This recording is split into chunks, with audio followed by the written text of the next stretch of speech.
Hello students, good morning. कैसे हो आप सब? आज हम नाइन्थ क्लास केमिस्ट्री, जो हमारा चैप्टर नंबर 3 है, एटम्स एंड मोलिक्यूल्स, उसमें कुछ टॉपिक हम स्टडी कर चुके हैं। आज का टॉपिक है ions and molecular formula.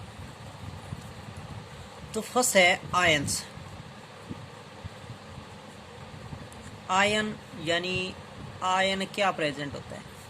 Ion is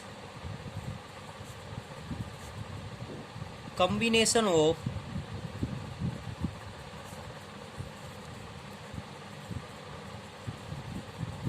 positive and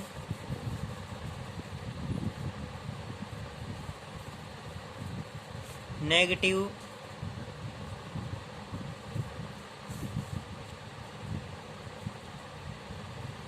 charge particles. Ions किसकी कम्बिनेशन है? पॉजिटिव और नेगेटिव चार्ज पार्टिकल्स की कम्बिनेशन क्या है? आयंस होती है। In which positively charged particles are called cation and negatively charged particles are called anion. इसमें positively charged particles क्या होते हैं? एनायन, कैटायन होते हैं, और नेगेटिवली चार्ज पार्टिकल्स क्या होते हैं? एनायन होते हैं। तो सिंपली हम डिनोट कर सकते हैं ion is equal to cation plus anion. और इसी बेस पर क्या होता है? किसी भी कंपाउंड का केमिकल फार्मूला होता है। क्योंकि केमिकल फार्मूला होता है वो भी चार्ज पार्टिकल्स की कॉम्बिनेशन से ही बनकर बना होता है। जिसमें सेम चार्ज पार्टिकल्स होंगे उसको हम कह देते हैं कोवलेंट कंपाउंड क्रिएट कर रहा है। सेम चार्ज पार्टिकल्स में सेम चार्ज पार्टिकल, तो कौन सा कंपाउंड हो जाएगा? Covalent compound. जैसे हाइड्रोजन प्लस हाइड्रोजन क्रिएट होकर H2 क्रिएट कर रहे हैं, क्लोरीन और क्लोरीन क्रिएट होकर Cl2 क्रिएट कर रहे हैं। और जब हमारे पास डिफरेंट चार्ज पार्टिकल्स प्रेजेंट हो जाएं, different charge particles that is cation and anion present हो जाएं, उस कंपाउंड को हम कहेंगे ionic compound, that is combination of cation and anion. तो आज हम इसी बेस पर उन सभी कंपाउंड्स के केमिकल फॉर्मूले की बात करेंगे कि किसी भी कंपाउंड का केमिकल फॉर्मूला किस तरीके से फाइंड आउट हो सकता है। तो केमिकल फार्मूलाज के बारे में स्टडी करते हैं।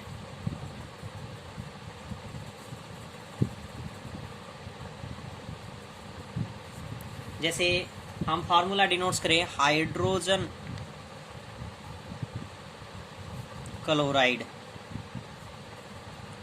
अब ये तो दे दिया हमें कि हाइड्रोजन क्लोराइड है, और हाइड्रोजन क्लोराइड का आप केमिकल फार्मूला फाइंड आउट कीजिए। तो सिंपली क्या है, हमें सबसे पहले तो जो कोई भी कंपाउंड में एलिमेंट प्रेजेंट है उन सभी एलिमेंट्स का सिंबल पता होना चाहिए। क्योंकि अगर हमें एलिमेंट्स का सिंबल पता है तभी हम उन सभी एलिमेंट्स का केमिकल फार्मूला डिनोट्स कर सकते हैं। क्योंकि केमिकल फार्मूले में क्या होता है? सिंबलिक रिप्रेजेंटेशन होती है, और सिंबल्स अगर हमें पता है तभी हम उसका केमिकल फार्मूला डिनोट कर सकते हैं। सिंपली क्या है, जो कोई भी एलिमेंट का फर्स्ट लेटर होता है वही उसका क्या डिनोट्स करते हैं? हम सिंबल। लेकिन कुछ एक में हम डिफरेंट डिनोट्स कर सकते हैं। जैसे कार्बन, हमारे पास फर्स्ट C प्रेजेंट है कार्बन में, क्लोरीन में भी फर्स्ट C प्रेजेंट है, तो थोड़ी सी डिसिमिलरिटीज पुट करते हैं। तो केमिकल फार्मूला किस तरीके से डिनोट्स करना है? सबसे पहले तो क्या डिनोट कर लीजिए, जो कोई कंपाउंड में एलिमेंट्स दिए गए हैं उनके नेम लिख लीजिए। हाइड्रोजन और क्लोरीन दिए गए हैं, दैट इज क्लोराइड। अब हाइड्रोजन को हम क्या डिनोट्स करते हैं? कैपिटल H सिंबल से डिनोट्स करते हैं। क्लोराइड यानी क्लोरीन को क्या डिनोट्स करते हैं? Cl सिंबल से डिनोट्स करते हैं। अब दोनों के नीचे क्या लिख लीजिए, उनकी वैलेंसी। अब वैलेंसी क्या होती है, हम स्टडी कर भी चुके हैं। वैलेंसी होती है नंबर ऑफ इलेक्ट्रॉन्स लॉस और gain, that is charge on particles. जिस किसी एलिमेंट्स की टेंडेंसी जितने लॉस ऑफ इलेक्ट्रॉन्स या जितने गेन ऑफ इलेक्ट्रॉन्स की होती है, वही क्या होती है, उसकी वैलेंसी।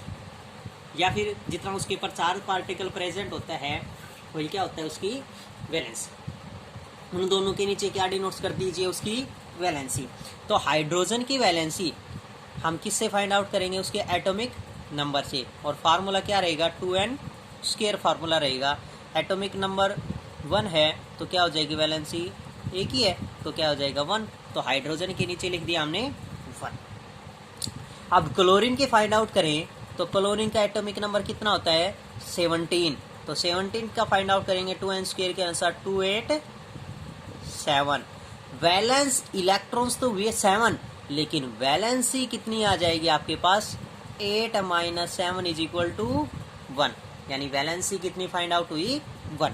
तो हमने क्लोरीन के नीचे भी क्या डिनोट्स कर दिया, 1।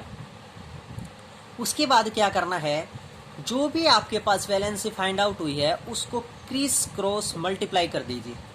क्रिस क्रॉस मल्टीप्लाई का मतलब हुआ कि अपोजिट एलिमेंट्स के सिंबल को अपोजिट एलिमेंट्स की वैलेंसी से मल्टीप्लाई कर देना है।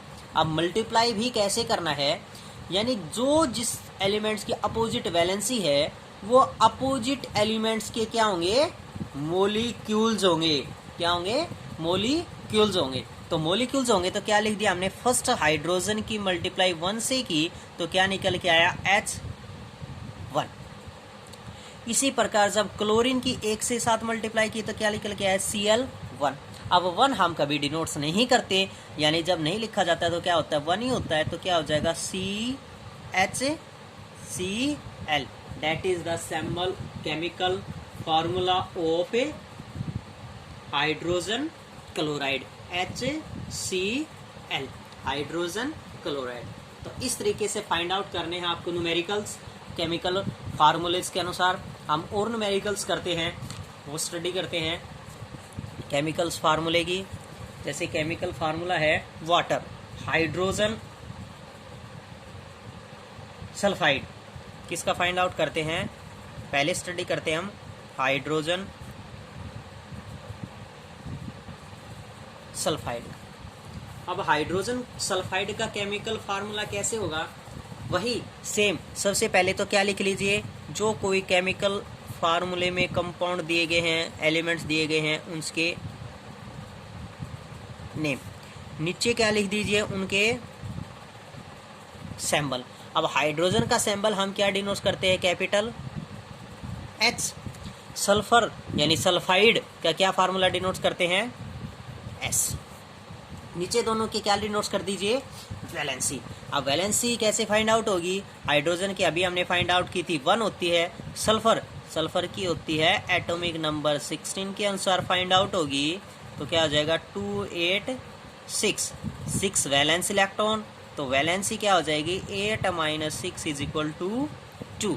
तो क्या वैलेंसी हो चुकी, 2।